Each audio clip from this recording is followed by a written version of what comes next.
So welcome everyone for joining us tonight in our panel. My name is Ertuğ Tombuş. I am the academic coordinator of Center for Comparative Research on Democracy at Humboldt University. Center for Comparative Research on Democracy established recently in January 2021 at Humboldt University Institute of Social Sciences under Professor Silvia von Steinsdorf's chair, Comparative Political Science and Political Systems of Eastern Europe. The center is funded by Einstein Foundation, Berlin, and Mercator Foundation. Very brief information about the center is that the Center for Comparative Research on Democracy is a research center focusing on democratic studies, of course, and we have a couple of ongoing research lines, some recently started. Judicial autonomy under attack is one of them. We also have, Einstein Research Fellows Group funded by Einstein Institute Berlin, again, within the Academic Freedom Program, and our fellows conducted their research in two main areas, democracy, autocratization, and the rule of law. And they are also affiliated to Law and Society Institute at Humboldt. And the other group conducted their research under the general title of Migration and Diaspora, and they are affiliated with Berlin Institute for Integration and Migration Research. We have Academic Freedom Network also as part of the CCRD, and it is funded by Berlin University Alliance, try to connect academic freedom initiatives around the world. Last not least, maybe one of the main pillars of the center is Contemporary Turkish Studies program. And this panel also is part of that program. This panel series, actually, we have been organizing this panel series quite a while. This is I think, the 32nd panel in that series. We started as Birikveksel Contemporary Studies program back then, and now continue as CCRD. We have two co-organizers. One of them is Network Turkey, and the other is GetMA Turkish-German Master's Program at Humboldt University. Both with their work at the center and in helping organizing this panel. Let me, thank, have this opportunity to thank the center's director, Professor von Steinsdorf, project coordinator, Tuğba Yalçınkaya, and our student assistants, Martiskan and Özcan Candemir. So thank you very much for their work. Our moderator tonight is Zafer Yılmaz. Thank you very much for accepting moderating this panel tonight. And Zafer is a political scientist, and we are very happy that he is with us here at Humboldt University as a senior Einstein Research Fellow. Before he joined us here at HAU, he held different academic positions in different institutions, in Potsdam University, Ankara University, UC Berkeley, London Brunel University, and Free University. Among Zafer's research areas and teaching areas are political and social theory, authoritarianism, social policy, and human rights. So without further ado, Zafer, the floor is yours. Thank you very much. Thank you very much, Ertuğ, for this very kind introduction and for this information you have already mentioned and emphasized. And welcome to everyone again, and welcome to the panel on far-right politics in Turkey and presence in Germany. We are very lucky. We have two experts on the subject, and they are working from a different perspective about the same problem and different context, but from a comparative perspective as well. So unfortunately, Selim Bengü Gümrükçü will not be with us, but we have Şefika Kumral and İsmail Küpeli, and they will talk about different aspects of the far right, both in Turkey from a comparative perspective and also the right-wing extremism in Germany. I just would like to very shortly introduce you, the panelists first, and then just give you a very short outline of the panel, what we will gonna do, how we do very shortly. So I want to start with Şefika Kumral. She is an assistant professor of sociology at the University of North Carolina at Greensboro, and she is working on ethnic relation and conflict, extreme right, fascism, and social movements. Her current research focuses on the rising tide of right-wing populism in Turkey and anti-Kurdish communal violence. I just want to mention her last, not very last, but one of her very important articles. The title of it's "Ballots with Bullets: Elections, Violence, and Rise of Extreme Right in Turkey," which is written from as I mentioned, from a comparative perspective, discussing Golden Dawn and the Indian right-wing extremism. I strongly suggest to read as well. And İsmail Küpeli is a political scientist who is writing about Kurdish question and the right-wing extremism especially in the German context. But as far as I know from her work, he also interested in Turkish politics and referencing the current political developments in the Turkish context as well. And he is writing her PhD thesis about the Kurdish question in Turkey at the University of Cologne.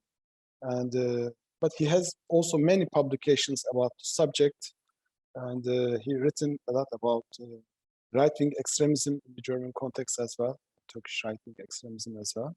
And he, just to mention a few of his works, he contributed to book Kampf Rojava and Kampf Kobane, and has many articles you can easily have an access and read.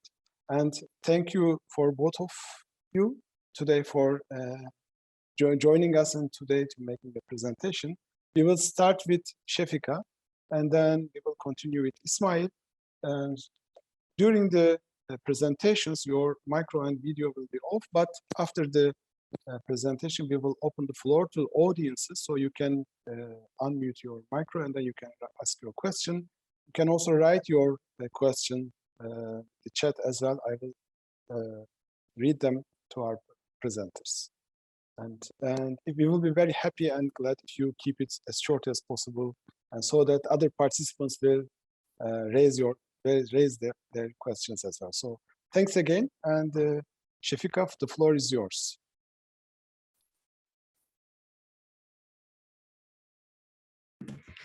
Thank you very much for Zafer for this introduction and for having me here. It's a big honor and pleasure for me to share my research with you, and I'm looking forward to the discussion in general. And today I want to talk about far-right mobilization in Turkey in the 21st century. And particularly when I'm talking about the 21st century, I will start with the late 20th century as well, since the roots of what we're seeing right now actually needs a little bit of background. So I would like to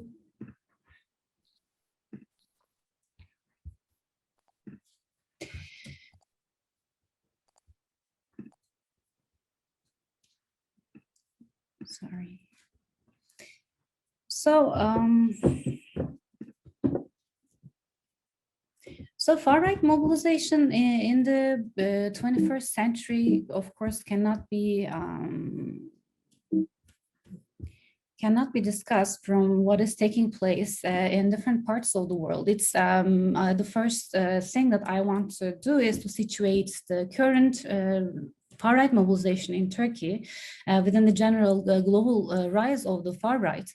And since what we are seeing in front of our eyes in the past, particularly in past few years, but especially since 1990s and even 1980s, has been the increasing electoral popularization of right-wing populist parties and leaders challenging mainstream political parties in liberal democracies, in different parts of the world.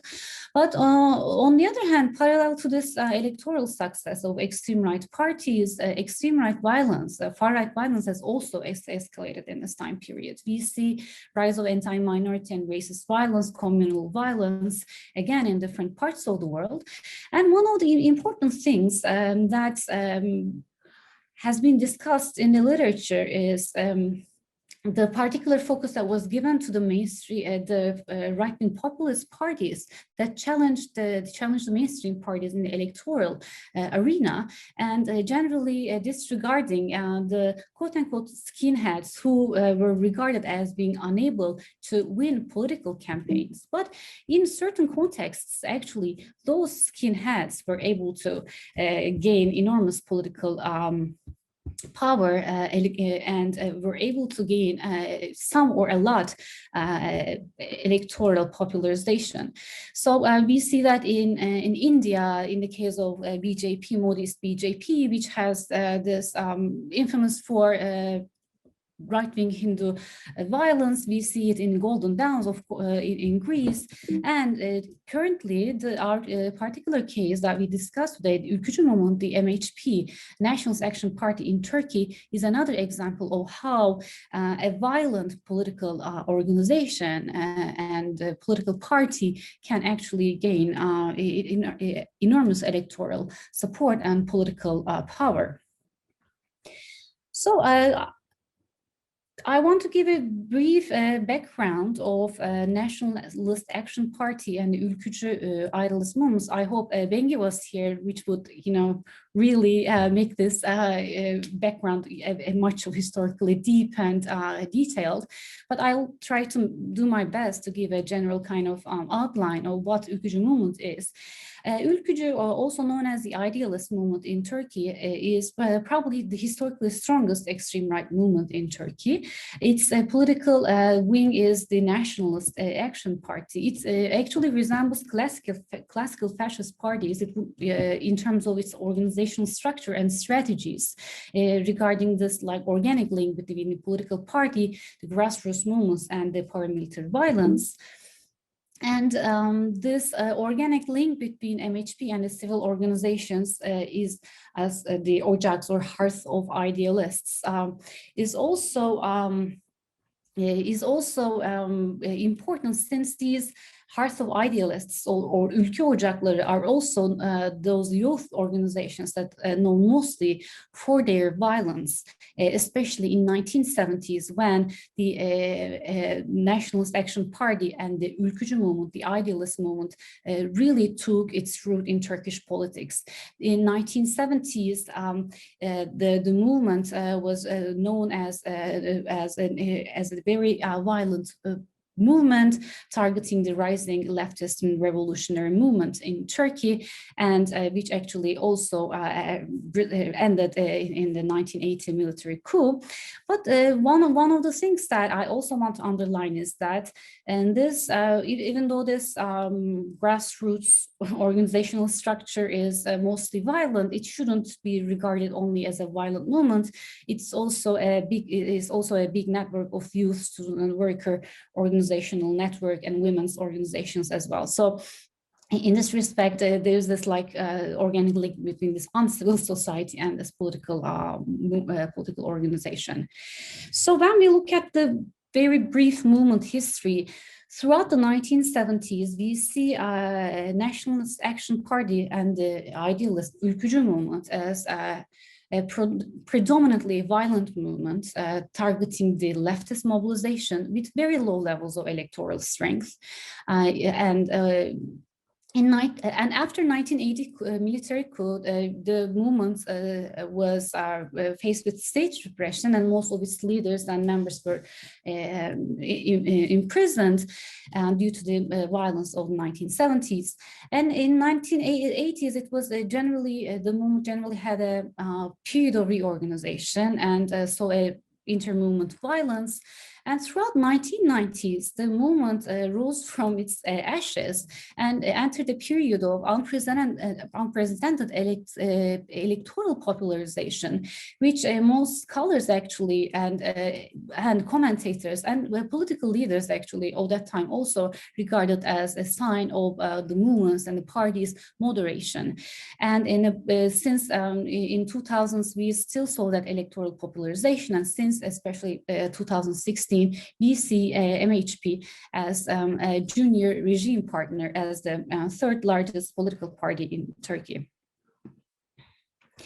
So, given, based on this general background, I want to focus on how MHP and the Ülkücü movement had been utilizing elections and violence, and in which way, and what this means for the future of far-right mobilization in Turkey and and beyond. So when we look at the MHP, when I've been talking about electoral popularization, as you can see here, throughout the 1970s, the party was generally regarded as electorally a fringe political party, mostly also regarded as doing the state's dirty job of fighting the socialist movement on the streets. And since 1980s was a period of reorganization, we don't see a lot of electoral strength here. But starting with 1991, we see a huge electoral popularization of this political party. So even though it's kind of hard to grasp the fringe position of this political party from today, it was really shocking for scholars in the 1990s and early 2000s to see such a fringe political party becoming the third largest political party in the parliament and most of the time. And while this was taking place, MHP, leaders of the MHP, the main leader, Alparslan Türkeş, and then Devlet Bahçeli, starting from the leadership and all the way to the ranks, they were also emphasizing that they have changed. They are no longer using violence like the 1970s, and they were utilizing the words that, even coming from my fieldwork, we got rid of the guns and took laptops instead. But while this discursive kind of moderation for the sake of electoral popularization was taking place, we also saw that this moderation and change arguments actually did not hold true. In the same time period as MHP was increasing its votes, increasing its votes not only from the rural and particularly inner cities of Anatolia all the way to the urban areas, we see that Ülkücü violence did not decline. On the contrary, Ülkücü movement increased its electoral fortunes while using violence in an increasing trend. And this data actually shows the timeline of the trend of Ülkücü violence in this time period. And it comes from the violence data that I compiled using newspaper data sets, newspaper reports.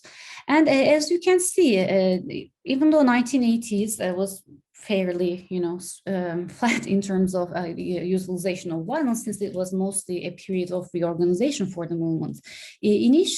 Gradually in 1990s, the movement started to uphold its violent strategy once again, and which actually to make a peak around 1999. This actually kind of dropped when the PKK leader Öcalan was captured after that, and when MHP was in coalition government, there was a brief decline. But once again, during the AKP period, the first decade of the AKP rule, and which was also not coincidentally the period of the Kurdish opening, we see Ülkücü violence rising once again. So this violence was mostly a horizontal form of violence. It was not targeted towards state, towards politically active groups that they consider as internal enemies of the nation and the state, and this violence was also used as a political, as a tool of political coalition as well as political opposition. And I would like to just draw your attention a little bit to the targets of violence, again, based on the data set that I showed 2 slides ago. And as you can see, in 1981 and between 1991, even though the violence was very low, when we look at the targets were mainly 40% was the other Ülkücü members, and they were actually mostly the mafiotic inter-Ülkücü form of violence. So this was the main kind of theme of Ülkücü violence in this time period. In 1991, this really dropped a lot, and more than half of the violence towards leftists, socialists, and communists especially in universities. So we see the rise of students. Right-wing student violence targeting leftist, socialist, communist movements in different universities. And 20% was targeted towards Kurds and Kurdish activists. When we come to 2001 and 2011, while a big majority of the violence was still targeted towards leftists and socialists, there was a huge share, or a huge increase in the share of the Kurds and Kurdish activists as well in this time period. So one of the things that we see overall is that particularly in the 2000s, the main target kind of shifted towards the Kurds, concomitant to the rising popularization of the Kurdish movement in the western cities of Turkey, particularly the electoral and social movement mobilization in Turkey. And when we again look at the 2004 and 2011, this is the time period of the Kurdish opening. The main target is now the Kurds. It's no longer the leftists. Of course, there was like a coalition between the Kurds and the most left-wing opposition in Turkey as well in this time period, but we can discuss it in Q&A if you would like to go deeper on this. And this actually brings me to another thing. So while the targets was shifting, while the quantity of violence was increasing, there was also a very fundamental change in the form of Ülkücü violence in this time period. And this is what I call the popularization of violence. So when we look at 2000s, especially after 2004, we see a new wave of a rising anti-communal violence in Turkey. So this shows itself in the form of lynching attempts, riots, property damage targeting Kurdish civilians' shops, etc., mostly in urban metropoles and some rural towns in the mostly western parts of Turkey. And this is generally took place in a period of heightened Kurdish electoral and social movement mobilization, and in this very time period. And one of the important things that took period was while the Ülkücü violence was, especially in the 1970s, was mainly associated with militant forms of, or some paramilitary forms of violence. And there were really few cases, such as Maraş and Çorum, where they were able to, quote unquote, lead large masses towards anti-minority violence. And now it was starting to become the norm. So, for the first time, actually, Ülkücü movement was consistently mobilizing and leading larger masses beyond their political control for violence throughout 2000s. And of course, they were using their organizational skills to mobilize masses for some sort of nationalist demonstrations against the terror and so on and so forth. And they were playing this role of what the sociologists and political scientists call specialists of violence, in which they are converting these like non-violent nationalist demonstrations into violent riots and incidents. And most importantly, this was not merely a technical role that they were playing, and these actually gave them a huge opportunity to increase their sphere of influence in leading crowds that are beyond their political influence. So I just want to get show you. This is a photo taken from one of the anti-Kurdish communal riots in Istanbul, in a metropole in Turkey, and I would like to quote a local government muhtar who was talking about 2011 anti-Kurdish riots from my fieldwork. And quote, he was saying, of course, at the very front of the events was the MHP, the Nationalist Action Party, but people were also there, women, etc. They all joined the events. The youth of the MHP, which are Ülkücü militants, started throwing stones at the buildings of Kurdish residents and shouted. But people did not react to the Turkish nationalist who was using violence. They reacted to the Kurds. So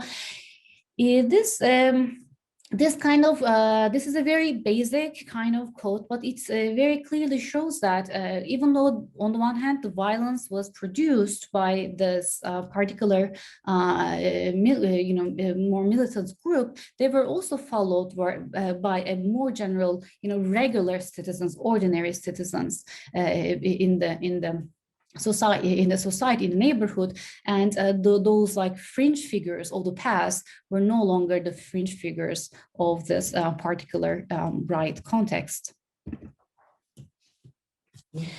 So this mobilizing masses for violence was an important turning point of 2000s. And why was that? It was mainly because it made the movement violence, MHP violence, which was regarding the militant violence, more legitimate as opposed to extremist. And it also helped the movement displace responsibility for violence, saying that it was not, we cannot be held accountable, it's the people. So, and while doing so, the violence was also utilized as an opposition strategy, mainly against the general Kurdish opening process. But while this was an oppositional strategy, the movement did not attack, did not try to directly destabilize the state, fearing a state repression as it had in 1980. So what does this tell us about what's taking place right now and for the future? I just want to, do I have enough time? Yes, 5 more minutes. 5 more minutes, thank you. It would be great if you can. Okay. So when we look at the trajectory of the MHP and the Ülkücü movement in general, the general story that I kind of told shows that when we look at the electoral power and popularization and violence axis, in 1970s, we start with a movement, a party that has very high levels of violence, but low levels of electoral power and popularization, so no popularity. But when we come to 1980s, the period of reorganization and repression, they have low levels of electoral power and violence. But as we go to 1990s, for the first time, they were enjoying high levels of electoral violence, but not very high levels of violence yet. But starting with 2000s, we increasingly see a party which is electorally very popular, but also utilizing violence on a large scale and on a popular scale as well. And since 2016, this political actor, which actually normalized the civilian violence on the streets, is now a junior regime partner, which has important consequences for what's taking place in terms of violence in Turkey. So currently, a Nationalist Action Party has a very huge amount of power in governance and decision making due to its alliance with the AKP and Erdogan, and this somewhat led to some sort of declining electoral popularity of the party, since one segment of the movement is strongly opposed to the AKP and Erdogan. regime. But in terms of violence, we still see that there's a huge continuation of horizontal violence targeting minorities and opposition. And we also see the return of the inter-movement and mafiotic violence due to the increasing inter-movement competition. And another important element regarding violence is that Erdogan is directly emulating the form of ülkücü violence, the generalization of paramilitary form of violence, such as in terms of establishment of the Hearths of Ottomans. It's actually organizationally the direct replica of Hearths of Idealists. And finally, we also see this violence is being normalized as form of state violence and repression toward opponents, particularly due to the existing partnership and the ülkücü presence within the AKP, such as Süleyman Soylu's, being interior minister right now. So MHP's current partnership with Erdogan has gave further impetus to the extremization of the current regime in terms of its nationalism, militarism, and repression of the Kurdish movement. Of course, we cannot only quote unquote blame this for MHP. AKP and Erdogan was already authoritarian and going towards had these tendencies even in their so-called democratic decade, but the MHP's ideological impact and violent impact has been very visible in the current regime in terms of the repression of minority. So I think this has an important implication for the future of Turkey and probably in a more global context, because I think this kind of hints towards the possible fascism in the global south that we see, whereas in most parts of the West and global North, we see this like dualism between electoral, popular, right-wing parties and the more extra legal violent groups. In the case of Turkey, this is kind of emerging more and more, but still this is more like due to the MHP and AKP coalition. Probably the ideal type of this is BJP and RSS in India, which embodies both the electoral popularity with this organizational structure. But if this kind of coalition continues to go in this direction, we can talk about, for the first time, I think, a possible fascist future for Turkey in terms of an organization and political power that has both popular support and increased political totalitarian forms of violence targeted towards minorities, and even probably possibility of genocidal violence. So thank you very much for this wonderful opportunity, and I'm looking forward to hearing Ismail and the questions and the comments. Thank you. Thank you very much, Shefika, for this very insightful presentation and also for using time very efficiently. Thank you. And I think we will discuss it more in detail later on. But your presentation is very illuminating in explaining how violence accommodated actually so-called normalization of NHP in Turkish politics in 2000s. For me, it's very, really insightful. I think so. Okay. And then we will talk with Ismail another very neglected issue in right-wing violence studies in the Germany context as well. He will give us the extremism in Germany. And Ismail, the floor is yours now. Thanks a lot for the opportunity to talk about that. I have first to point out that there is a kind of lack of research on this topic, so we don't have this kind of insight which Shefika was able to provide about my topic. So it will be much shorter, and we have more open questions, which still has to be answered. So. I would first start with some corrections, maybe.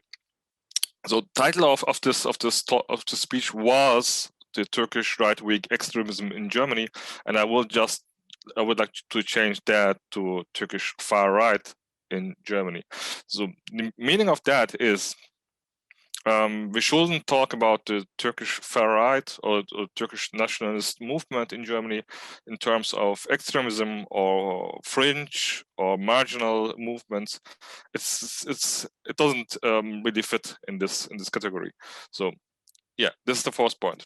So when I started to talk about the Turkish far right in Germany, I have to get back in the history some steps, and we will see how this will help to understand the situation today, right?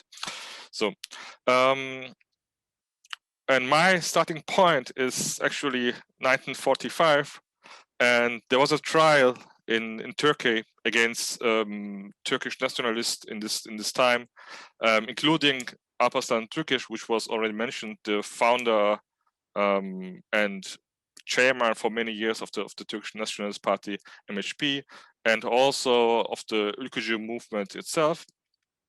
And this Turkish nationalists were convicted on racism and Tronism in Turkey.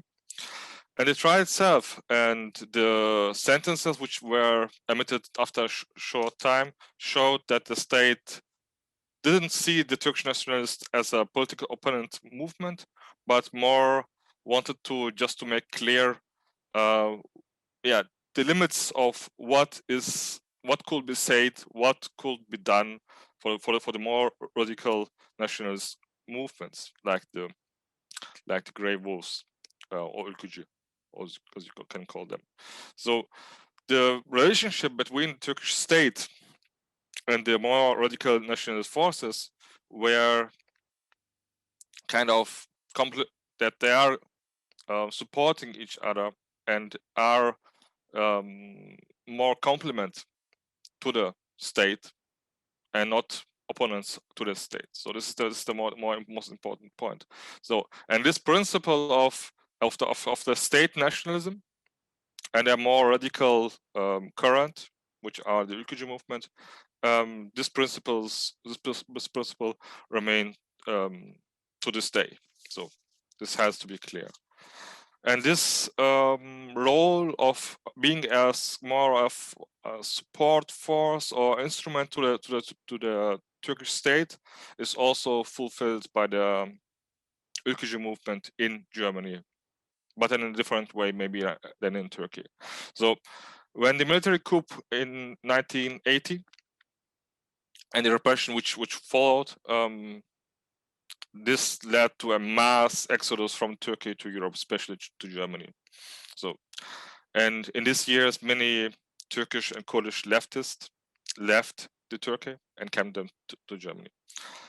The Turkish state feared that the Turkish and Kurdish left-wing refugees would politicize the so-called gas workers, Gasarbeiter, who were considered as a apolitical group, and would mobilize them against the Turkish government. This was the fear of the Turkish state, right?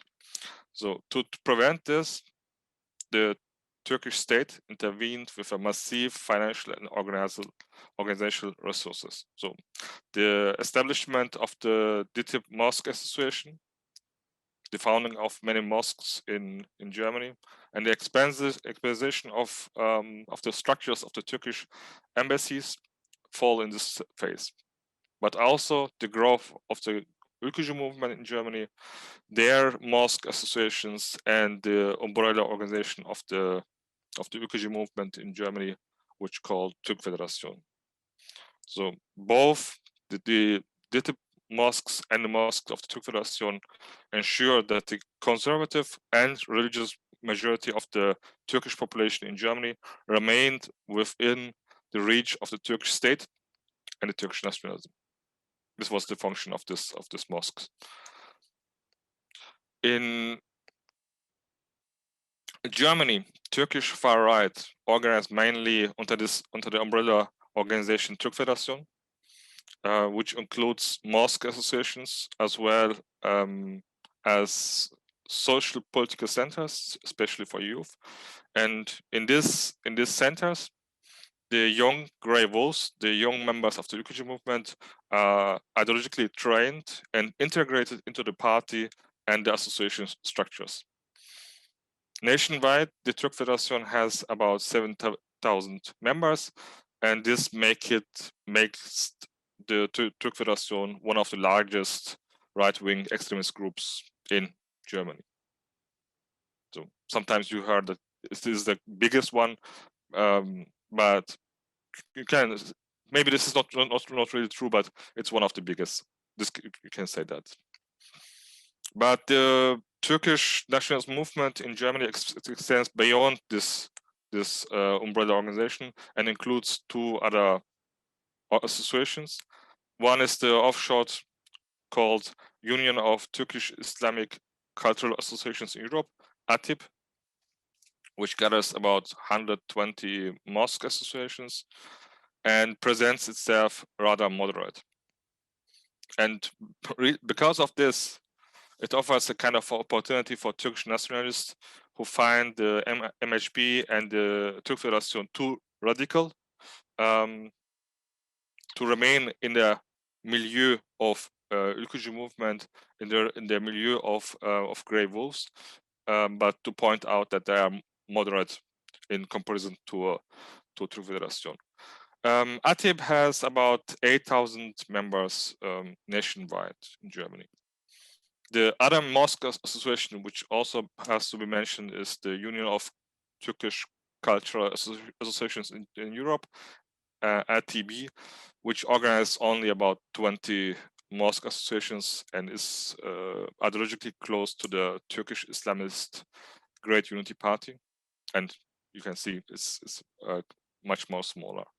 So overall, ATIP and ATB represent a kind of more Islamist-oriented part of the Grey Wolves milieu.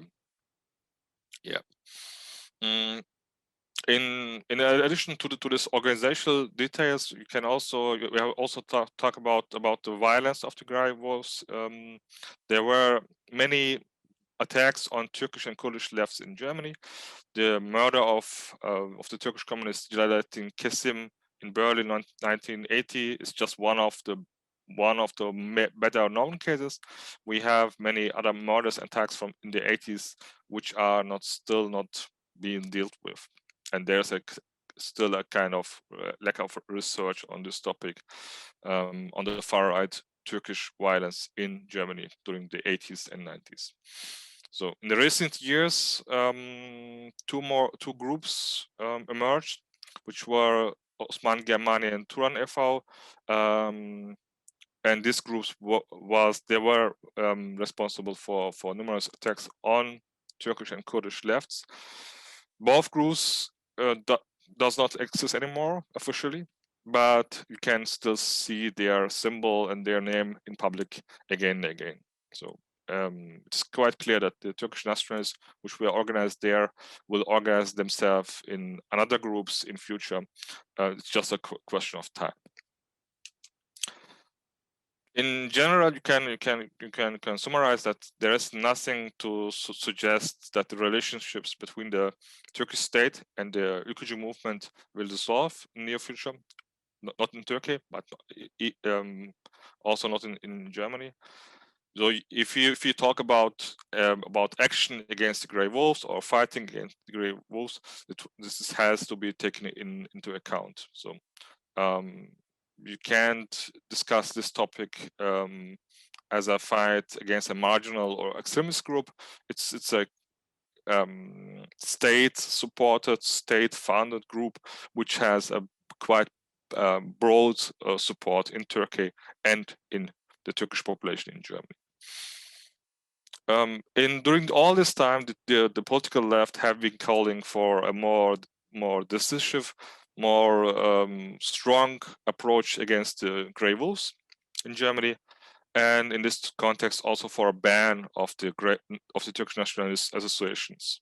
So in the last 1-2 years, more and more political forces joined this demand. So we have now all the parties in the German parliament, in Bundestag, requested a ban of the Grey Wolves, has been already happened in France before. But we have to go a little bit on detail on this demand for ban. There was a motion by the left party, and also a different motion by the right wing Alternative für Deutschland, and these motions mentioned specifically and criticized Türk Federation and the two other associations of the Turkish far right in Germany, but the notion of the government plus Greens and the liberal FDP, which we are also adopted in the parliament, remains unspecific at this crucial point. So they demand to ban the gray wolves, but they don't talk about which exactly organizations has to be banned. So, but this forgets, or if you just talk about ban the gray wolves, but not mention the associations, then you have a kind of because these associations and these mosques are the mainstay of the Turkish nationalist movement in Germany. So they have been active for decades and are able to politically influence a relevant part of the Turkish population in Germany through their local associations, through their local mosques. And if you want to be active against this movement, then you have to go there and not talk about banning the gray wolves in general. So, and the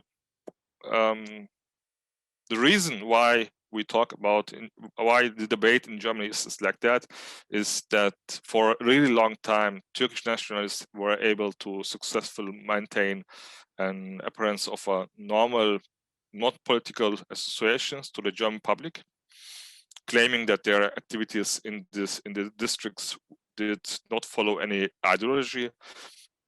So there is, because of that, it's not really surprising that these associations of the Turkish far right are often part of the municipal integration and urban policy. So while if we point out some positive aspect of this debate, there is a kind of greater attention to the great wolves, to the Ülkücü movement. So today the debate is much more informed, and this is really very much to be welcomed. But the question arises if a ban in the currently form is really it is the right way or not. So these mosque associations, this can be assumed, will continue their work quite unhindered because they are also part of the German Islam and integration policy. But it has to be, this is a kind of mistake. It should be different. So one necessary intermediate step would have been to end the state cooperation with these associations of the Ülkücü movement, and specifically end the cooperation on the municipal level in particular. So this has failed to happen. We can still today with this kind of cooperation goes on, and because of that, this demanded ban of the gray wolves, remains a more kind of symbolic measure in critique on the debate on the Turkish far right in Germany. I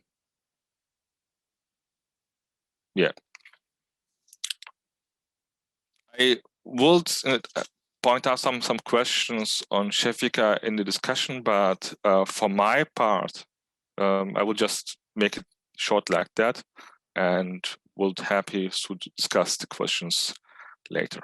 Thanks a lot. And Ismail, so thank you very much. I think you finished your presentation, and thank you very much for your very also comprehensive presentation. We already have several comments, one comment, and then And I will open the floor to all participants. I just would like to remind again, we will be happy if you use the time efficiently, and because sometimes the comments turns into another presentation. We understand concerns and you also wish to contribute to the debate as too. And your video and micro could be open now. Yes, Caroline, I see a few hands now. It will be better if you raise your hands so I can see who want to take a word, who can want to ask and raise your question. And I will also read these comments as well to our participants. Caroline, yes, please. Hello from my side. Thank you very much for those very interesting two presentations. I'm interested in learning a bit more about how those two perspectives are connected. So Şefik has talked about the Turkish movement and Ismail has talked about the German struggles of fighting right-wing movements in Germany. And I'm wondering, especially the right-wing movements in Germany, how are they connected to the MHP in Turkey? How do they interact with the MHP or with other right-wing movements in Turkey? Would you rather say that we have a separate Turkish right-wing movement in Germany that is kind of detached from Turkey, or would you say that they directly collaborate or cooperate with Turkish organizations? Thank you. And we have also comment, Ismail, with this question related with this one. How do you associate religious and cultural associations with the national associations? And Özgür already wrote in the comments and said that how you connected with both of them. Yeah, it's a kind of it's not really a question, but it's a critique on my position. Yes. I think, yeah, it's quite clear. I can take that. The point is, if you look at the symbolic which are used in these associations, and if you look at the names of the associations, you can quite easily draw the line to the Turkish Nationalist Movement. If a association called itself Turan, then you don't have to be expert on this topic. That it's quite a clear reference on a political ideology, and because of that, we shouldn't make ourselves. We shouldn't look naive on this topic. There is a kind of quite broad network of associations in Germany, which are part of the Türk Federation or close to that. And the association between the Türk Federation and the Turkish Nationalist Movement and the MHP is quite clear. So we don't have to discuss this deeply, because it's something well known. And I don't want to discuss things which are already clear again, because this doesn't have the debate further. To the question of Caroline is much more difficult to answer, because we, as I started with there's a quite big lack of research on the Turkish far-right movements in Germany still now. Many topics are completely deserted. So there's no research at all, and many topics, especially on the current situation about the using of social media, for example. There's almost no research on that. There is kind of a part of the Turkish far right in Germany is connected to the far right in Turkey, which are the associations like Türk Federation, but there are also groups and networks which are not connected and they have a kind of, you can call it a kind of diaspora nationalism, which is a movement on itself in Germany or in Europe. And also the reasons why young people are connected to these movements are sometimes different. So you have also talked about the specific situation of people of Turkish origin in Germany. So they are more detailed or more complicated issues of identity in Germany, which makes sometimes easier for Turkish nationalists to mobilize people for themselves because of the exclusion of people of Turkish origin in Germany. So I would say there are both movements. We have a kind of organizations, movements which are connected to Turkey, but there's also kind of new network, new groups which try to address a specific situation in Germany. So you have to see both aspects. Just short. Okay, thanks. We have another question. I think we can go a bit more one by one, and then when we don't have so much time, we can collect the question and try to answer all of them. Otherwise, I understand that it takes more time to sometimes charming to say more things to every question. So Svenja, please. Thank you very much. And then thank Reza. you to both of the speakers for your presentation and to Lafayette for the moderation. It was very interesting. My question is actually kind of similar to the one that Caroline asked, but maybe it's more a question for Şefika. I'm not very sure. My question was, how can we say that the MHP and the Ülkücü movement, if they are somehow part of an international network, because that's what we know of far-right parties and movements in Europe. They're quite closely organized. They meet every year in Austria to dance together and so on. So there are several structures and networks that we have in Europe. But can we say something similar about the MHP? Also, maybe regarding to the question if they are supported somehow. It's no secret that they were financed and that they got several educations from the US in the 70s, but is there something currently still going on? And maybe also some more comparative question, because it's also the title of the presentation. How would you compare them maybe to other right-wing groups in Turkey, like, for example, the Vatan Partisi and the Perinçek movement that is quite strongly supported by China?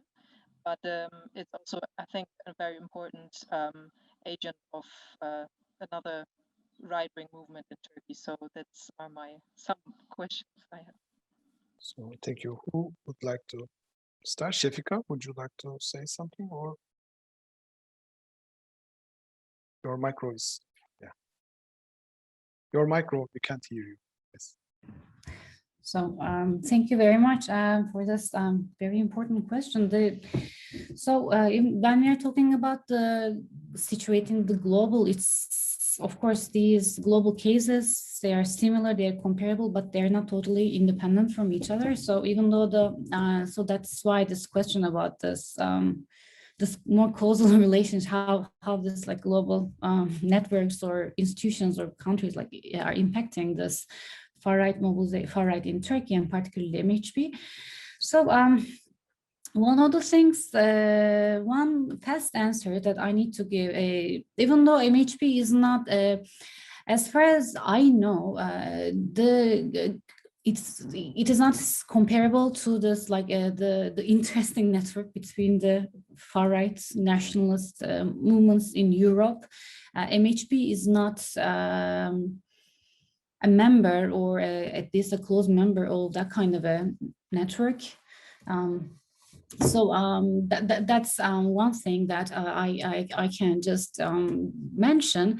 But regarding the more global links, of course, it's one interesting thing that has been recently been written is how actually the fascist legacy did not end with the interwar period or the end of like the establishment of the liberal world order, but how actually it lived on, as particularly in NATO, within NATO, as part of the like the global fight with communism. So, in this sense, it is not a very big secret that the Turkish far right, especially in late 1960s and early 1970s, they were trained. They had, you know, close links with the U.S. Within this general mission regarding fighting the communist tendencies and the socialist movements within Turkey. So this is that's why. One of the things that have not been discussed in this presentation, probably the 70s discussion might have brought it a little bit more, but the existence of like important members, you know, they're organized, they have electoral strength, they're like utilizing violence, but they're also organizing within the state. So organizing within the state has been a very, very important element for this party in general, and particularly this has been within in the military, and as well as the, you know, that has this more that relations with NATO, you know, the NATO and so on and so forth. So this was one of the, I think, more direct links that we can see regarding Turkey's relation with more like a global forces, at least historically. And to be honest, the 1980s reorganization and the inability to reorganize quickly was kind of also related to the close, you know, the dissemination in 1990s, so dissemination of the Soviet bloc as well. So there was this general, you know, identity crisis, global, you know, inability to put it in the global context, and so on and so forth. So that is one thing that I think is currently important, and this also makes Ülkücü movements increasingly aware of the current global context in which there is a decreasing like global US hegemony and a decreasing power of the, you know, NATO. So this also kind of heightens the Turkey's more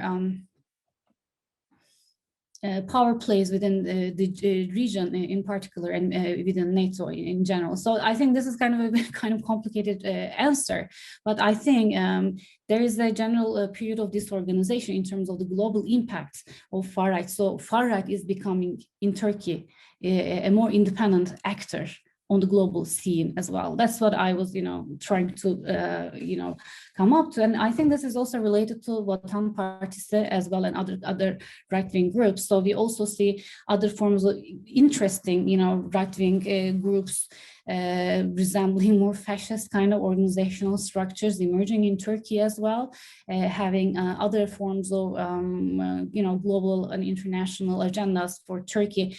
But one interesting difference between these groups is that they generally unite in terms of they're all trying to revise one way or another Turkish nationalism, the grandeur of maybe the Ottoman Empire in one way or another, or in different forms. However, while Vatan Partisi is a little bit more like the more classical fascism in terms of its quote-unquote left-wing background, Ülkücü movement is increasingly shifting to a more Islamist form, a more religious form of like nationalism. And I think Ismail's, I think, was also very interesting in terms of how it also plays out in the case of Germany. But one thing I think that MHP differs is, I think they would be a little bit more prone to Erdogan's more autonomous form of nationalist project compared to other, you know, more,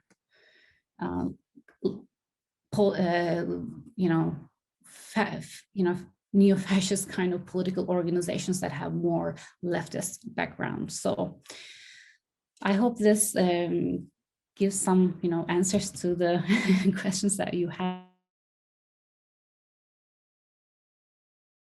Thanks. Smile, you would like to say something? Yeah, just one point to Svenja. In the organization question, there's not really a kind of far right international, as you can see now, but there is a kind of ideological connection between far-right movements in many parts of the globe, of the world, and one main pillar of this connection is the role of anti-Semitism. So you can see that many far-right movements can use anti-Semitism as a kind of bridge to get together. So you can see it also in Germany. There is this racism against Armenians, which is really important for the far right in Turkey, is not this kind of important for the far right, for the Turkish far right in Germany. So anti-Semitism comes more and more into play to get together all these far right groups from Germany. It doesn't really matter which background, but you can be a fascist and come together on this topic of anti-Semitism. And this is a kind of ideological bridge which is quite used well. So this is, but I don't see, and I will support Shafika on this point.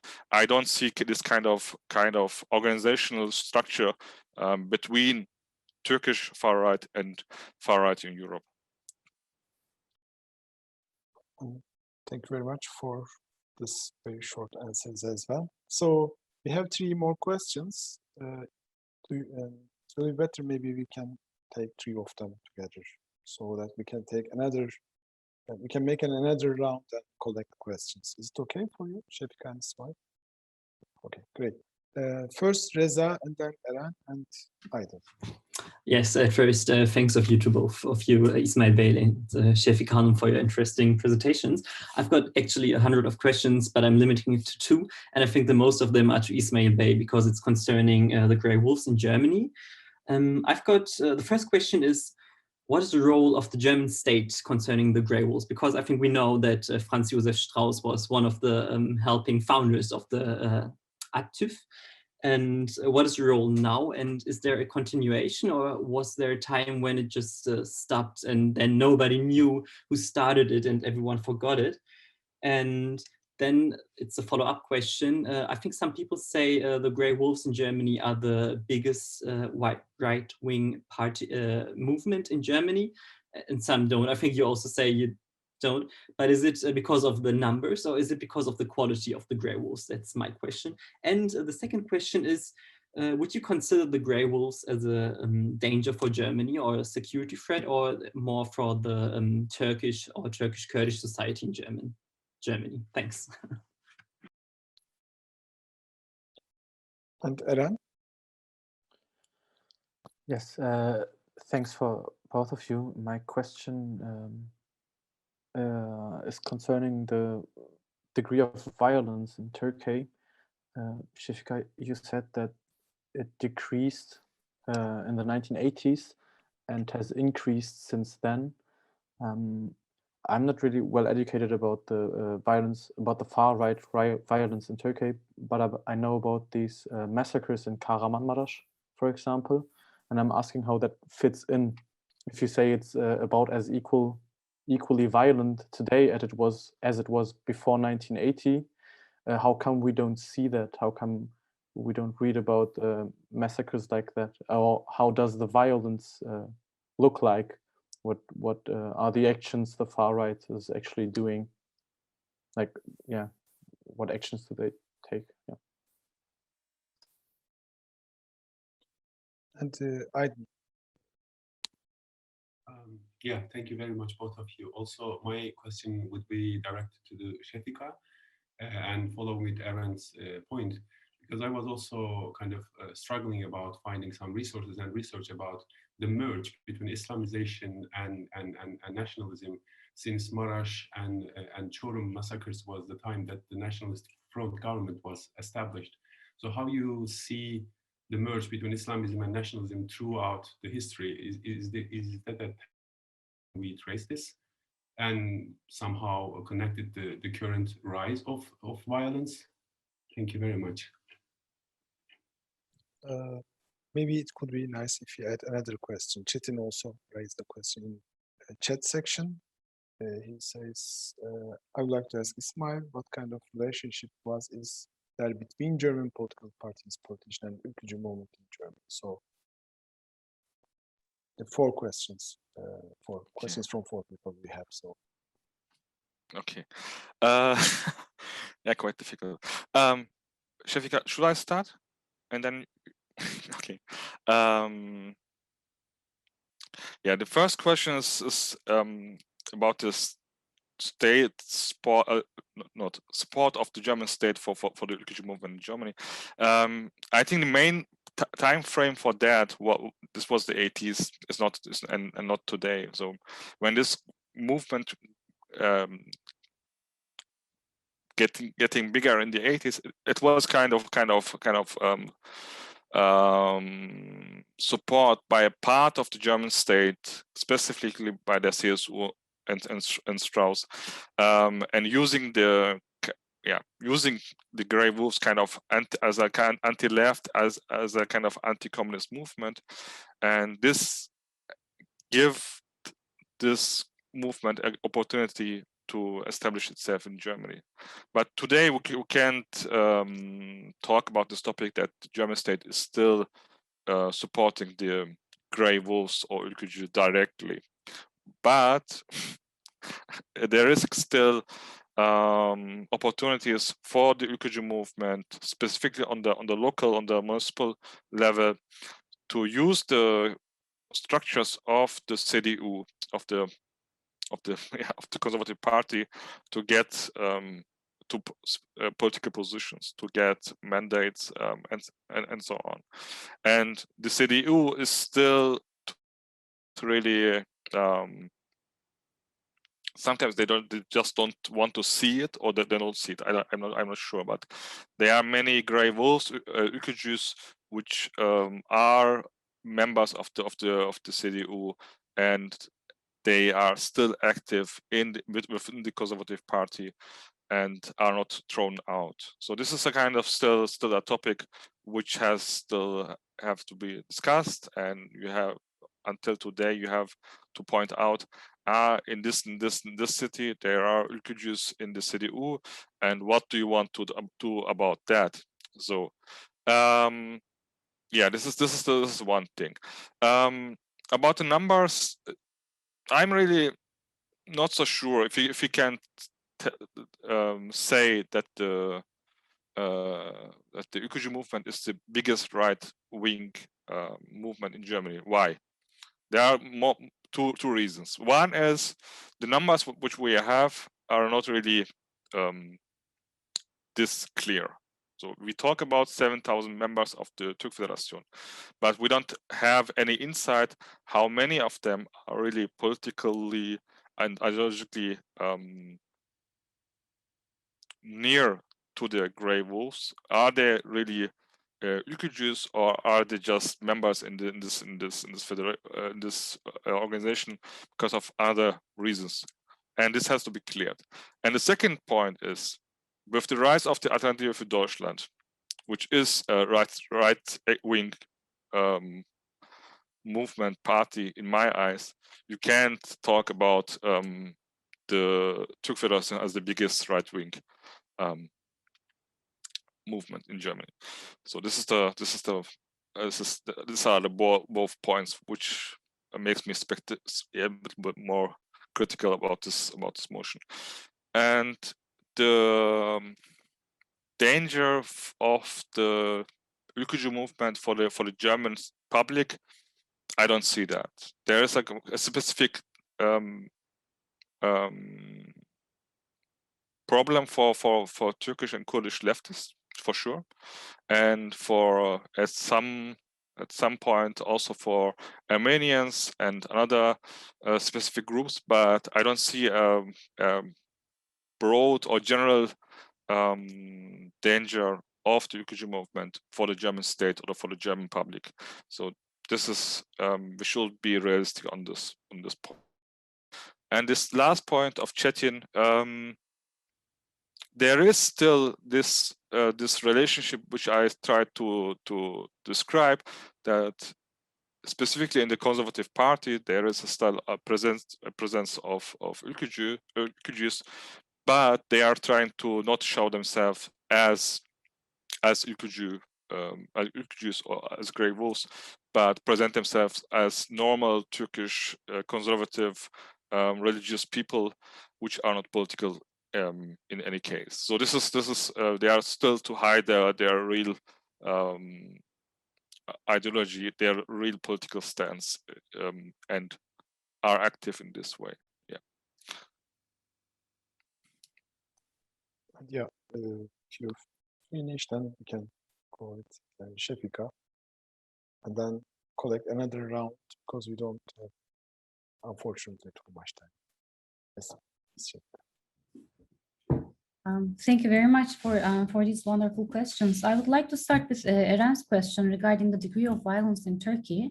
I would like to, make 2 points here. The first point is that when we compare, when the data is showing that actually Ülkücüs started to utilize violence once again in 1990s, it first and foremost shows that it is debunking the general understanding and the general claim that we are now a different party, a legitimate political party. We are not going back to the 1970s. We left guns and we are holding laptops.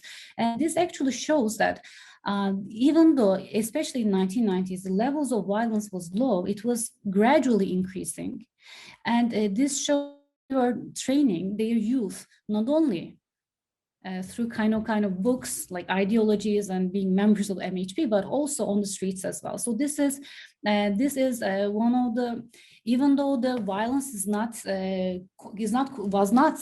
least in 1990s was not comparable to the levels of 1970s, which was a brink of a civil war, actually, the right-wing, left-wing conflict, and of course the massacres, the Maraş and Çorum massacres, they are huge states, I will come to that later, but it shows that organizationally they were in the training stages as well, and this actually shows, gives us an important hint as to what kind of an organization we are dealing with.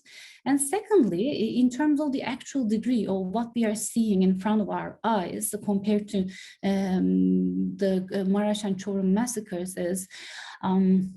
is actually this Maraş and Çorum massacres were huge, large-scale massacres. They brought these 3 important actor states, Ülkücü, the militants, and civilians as well, targeting the religious others that they regarded as enemies. However, what we are seeing right now, even though we mostly did not see a massacre on that scale right now, the form of violence that we have been seeing since 2004 is a form of rising wave of communal violence, similar to actually pre-genocidal violence targeting Armenians in late 19th and early 20th century. So one of the things that we see here, civilians have been targeted. Civilians are increasingly being killed. At first, actually, when I started to study this topic, they were lynching attempts. They were trying to lynch people. They were like biting them. They were trying to bite. But now, recently, we see that people are being killed. Every other month we are hearing that a Kurd has been beaten to death by Turkish nationalists. So that's one thing. Secondly, we see large-scale riots taking place. As we remember, 2015 riots. It was it was both deadly and large scale. And finally, I also think that we also have comparable massacres. If we think about the Diyarbakır massacre of 2015, where even though it was within a conflict, it was in a different context. It was within a conflict context.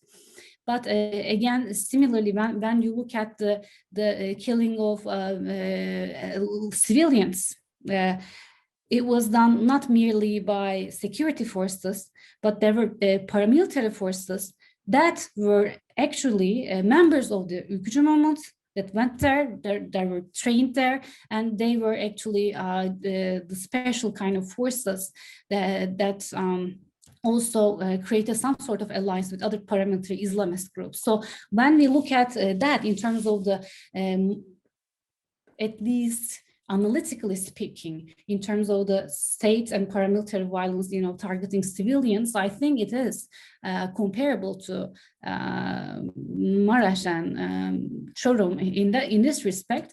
And currently, one of the things actually, that's why I was emphasizing more in the directions parts of my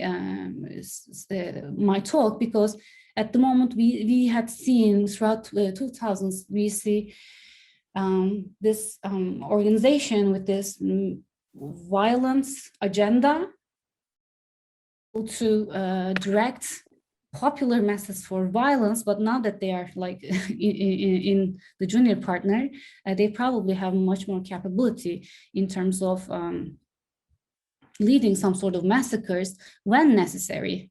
So as we know, these massacres are always the quote-unquote final solutions, so when necessary. So I think when we look at this, I think it's being a more generalized term, like massacres as a process, or the process. I think the violence shows us that kind of trend, both in terms of quantitative rise and in terms of the qualitative transformation. So, but I think it's a very important question, and I think this more or less compares these two periods. And very quickly regarding the religion, religion has, while initially it was not part of the ideology, Turkish very quickly realized that non-religious, nationalist ideology cannot succeed in Turkey pragmatically, and declared that while Turkishness is our brain and body, Islam is our soul. So since then, Islam has been an important element of religious identity, and the violence in Çorum and Maraş also shows that. So it has been a very, very important element in Turkish nationalism, and this kind of makes it a very possible coalition partner for the Islamist far right in Turkey, because unfortunately there are other very strong far right mobilizations on the ground, Islamist far right mobilizations on the ground as well.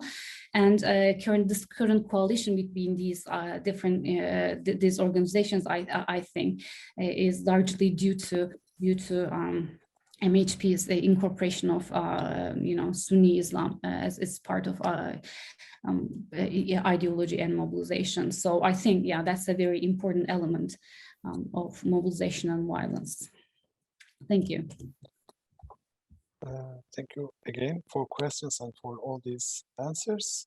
Actually, I also saw several comments in the comment section. It will be nice if anyone who is commenting and saying something could be nice to introduce herself, and also because otherwise we will lost who is saying what, and is it really a kind of comments which needs to be answered, or some kind of general saying.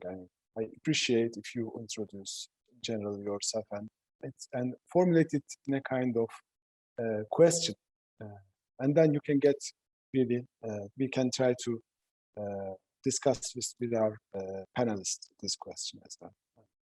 But thanks for your all contribution as well. So we have a question from Burcu, and this will be, I think, the last round, because we're already very close to the end of the panel.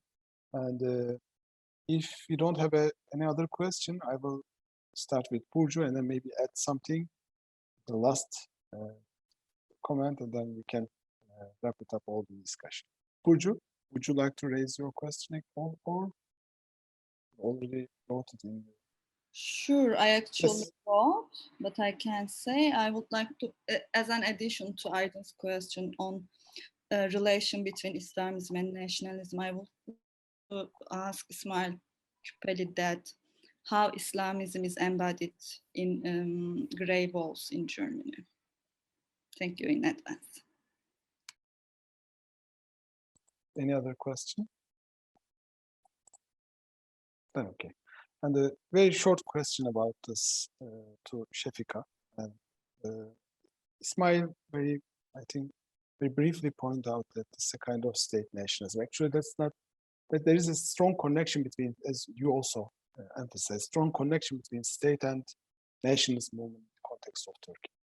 Well, and what kind of repercussions has this connection when we started to talk about the violence, especially the violence in the 1990s, and changing forms of the violence accompanying the, as I said, the normalization of the MHP. And is it this kind of violence just a particularly belong to NHP, or is it, does it have a strong roots within the state policy or state nationalist movement connection to? And another question is about the statistical data about violence. I will really like to know something on where did you get your statistical data, because it seems that in terms of the statistics about the violence, we know that from the current, for instance, violence against women in Turkey, against Kurdish people, or against any other political activists, this statistics seems not so reliable. And maybe this, but it says something about the general picture. Thank you very much again for giving this side of the picture as well. And another question is just not rhetorical, but in general, we know that from the Islamist movement in Germany, and there's a strong connection between the Islamist movement in Germany in the 1990s, especially when we look at the Milli Görüş Hareketi, Nationalist Vision, National Outlook movement, and we know that they have transferred several strategies from here to Turkey as well. And this became highly important for the opening the gates for AKP, since rise to power as well. And do you see this kind of connections between the right-wing far-right movement in Turkish movement here, and then also, and what you can say about about the nature of this connection? And yeah, thanks again. Thank you a lot for this interesting questions. For Burcu and also for your questions, Zafer, I will post a kind of it's an article about this about seeing the Turkish nationalism as a kind of nationalist religious movement, specifically on this point of the Turkish Islamic synthesis, which were popular in the 80s specifically, and designed a kind of state policies for quite a long time. And I would also say this made the rise of the AKP possible. So to come back to the question of Burcu, I think Islamism is not only for the Ülkücü movement in Germany, but for the Ülkücü movement in general, was a main pillar at latest from the 80s on. So there is a more relevant role of Islamism for the Ülkücü movement in Germany, because the front line or the dividing line between the German society and the Turkish people in Germany are drawn on this line of religion. So it makes for them easier to mobilize people on this religious motion, to say we are Muslims, we are Turks, and we are different from the Germans. So to make kind of, if you want, two fronts, to open up two fronts against the German society, and to mobilize the Turkish people in Germany for their ideology. And this works also on the front of Turkish and German, but also on the front of Muslim, non-Muslim. And this is quite important for them. And it also helps for their worldview, separate between themselves and the others. And this also functions through religion. And in this topic, Islam and Islamism is for them quite important. And this is what I tried in this article, which appeared last year, to understand the Turkish nationalism as a movement which started with this combination of nationalism and religious politics. don't fall in this trap of talking about the Turkish nationalism as a non-religious movement, which still happens today, but to understand that for this movement, religion and politics was quite important from the beginning. So, and the other point which Zafer mentioned about the role of violence and about the connection between state violence and the violence of this far right, and I would also say this is something came up later, but also was from the beginning.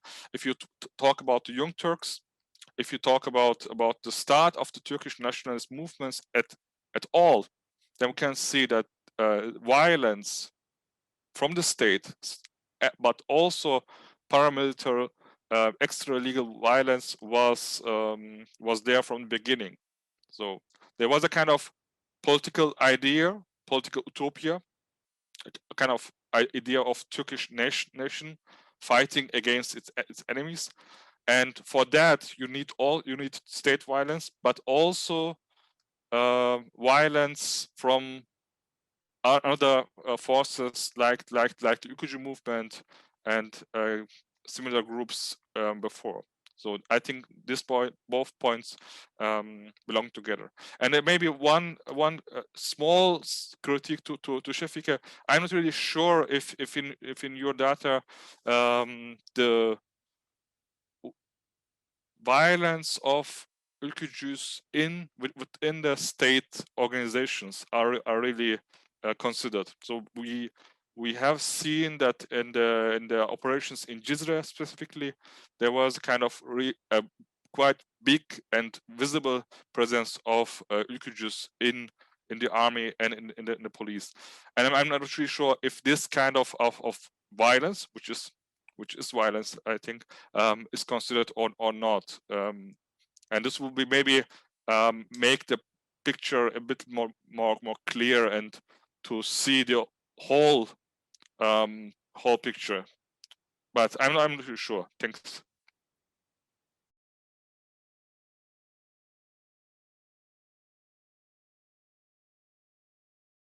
And Şefika? So thank you for these questions. These are very important, and I would like to just start this saying that I agree with Ismail. Yeah, even though it was, I agree with you that that's ülkücü violence, and my data does not include that time period, but it also kind of starts a new period in terms of ülkücü violence in Turkey as well. So it's it's both a substantive and a methodological question that that needs to be dealt with. But I just want to make say that I agree with you regarding that.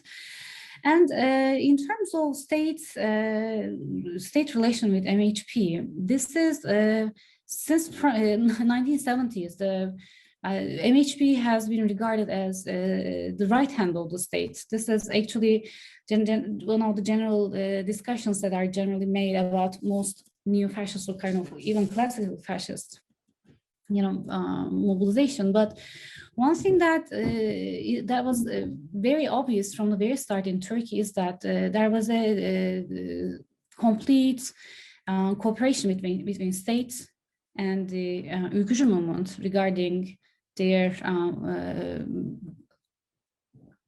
violent attack targeting leftist movement in Turkey.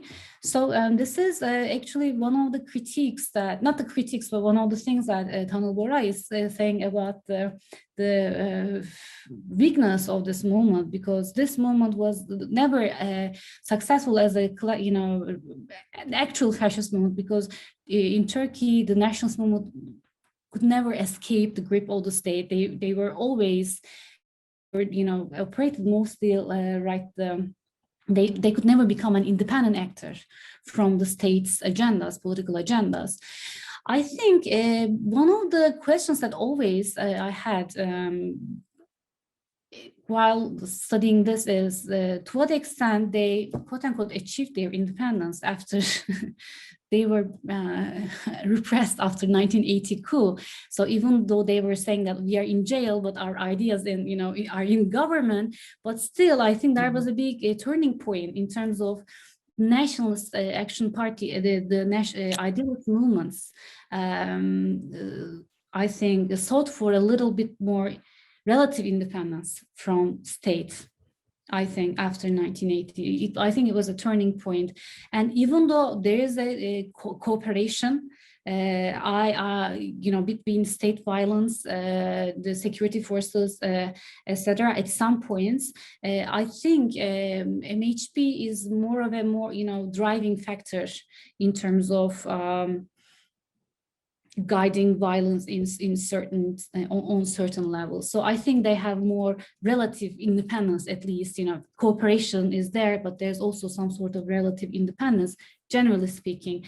Specifically speaking, in terms of violence events, especially after 2004, when I analyzed the communal violence incidents, almost in all cases, one of the most important factors was police forces never stopped the Ülkücü violence. They, even though when they seemed to be stopping violence, they were not actually, they were very complicit. So this was one of the reasons why actually we saw a rise in a normalization of violence throughout the 2000s. But there was not, at least in the newspaper articles that I was analyzing, that's how I compiled my data. One of the things that, in terms of speeches, etc., I did not, until 2015 riots, I did not see the direct, in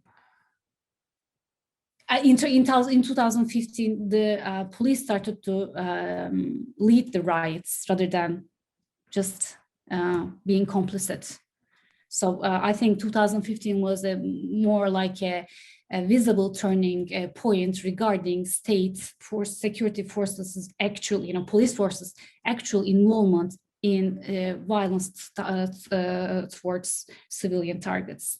So that's, I think, it's a more of a technical thing, but not only a technical thing, because in the post-2015 period, especially between 2004 and 2013, this like more so-called like Kurdish opening process, this kind of violence was led by MHP more also as an opposition to AKP, as an opposition to Erdogan. So this violence was, on the one hand, it was a backlash against Kurdish mobilization, trying to, suppress it on the ground, as they did to the socialist movement. But they were also sending a signal to AKP and Erdogan, saying that, look, I can, I have a follower, I can, mobilize violence on the ground. So this violence was a mobilization strategy. That's why on that time period, at that time period, as you can see, when Erdogan was talking after these,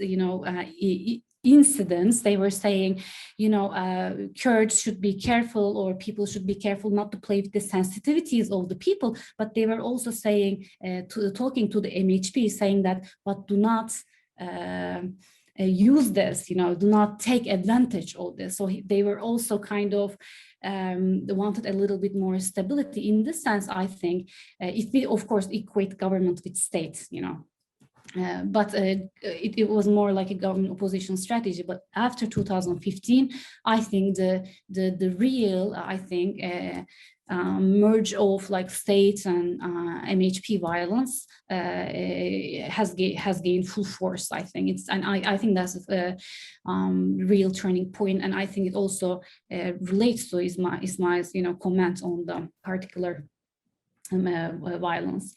And secondly, in terms of, but the issue regarding whether MHP is an independent actor from the states, it's still, I think, a big question, not only for researchers, but also for members of this whole movement itself. I think they're also kind of undecided about that. And finally, in terms of data about violence, I think that's a very important question. Most data that comes from states regarding these issues are very biased. That's why I compiled my own data set from daily newspaper articles. They have their own biases, and they are underrepresented in terms of the actual numbers, but they do not reflect most of the state-led biases, at least. And secondly, they show us the trends, the general trends, which gives us, of course, a general pattern on which we can do some more comparative and historical and archival research on. So, but I can, talk more about the data regarding as well, if you have more, further questions about that. Thank you. So, thank you very much. It's already 6:41, and yeah, I see that we have another question. Let's maybe take this one, the last one, and then I will be very happy if you keep it. I think keep it very short if you want to add something, and then we can finalize and wrap up the panel. Eren, you would like to add something, or you raise your hand and then okay, great. That's better. So thank you very much for this very good presentations, very insightful and comprehensive presentations. I think it is one of the most neglected issue actually, and both the far right movement organization strategies as very well emphasized by our participants as well, or the international aspect of the problem and question, and also Turkish far right movement in Turkey too. And I'm sure we have more questions, but we can maybe discuss it later on and another panel. Before finishing the panel, I would like to give floor to Ertuğ again. He wants to just make a short announcement. And thanks again for everyone. Thank you. Ismail, Şefika, it was like amazing to listen, both of you. Thank you very much, and Zafer for your moderation. Very quick announcement for another panel that we have next week. It is a panel series titled Human Rights and the Rule of Law in Turkey that we organized together with Law and Society Institute.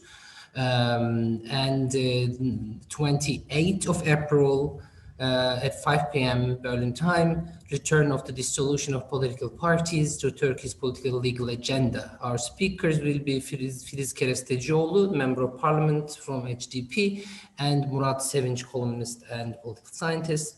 So if you go to our Facebook or Twitter account, you will see the registration link. I hope you will join us there too. So thank you again for tonight. So see you all in the next event. Yes. Bye. Thank you.